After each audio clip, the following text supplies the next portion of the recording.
Unsaon pagkaun kung init pa ang pagkaun? Oh, hot food. One thing you should never do is blow on your food. Most inelegant. Ay, di ko ipon. Sige. If it is too hot, just pause. Don't eat it immediately. Ah, sige.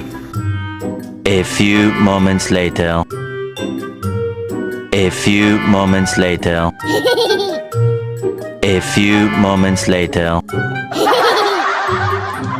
A few moments later. A few moments later.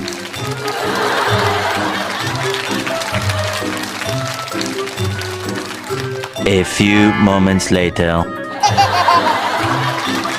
A few moments later. Okay? You don't want to scald your mouth. Bitaw, dili na init. Pero murag mas lamig man nga init pa ihungit na.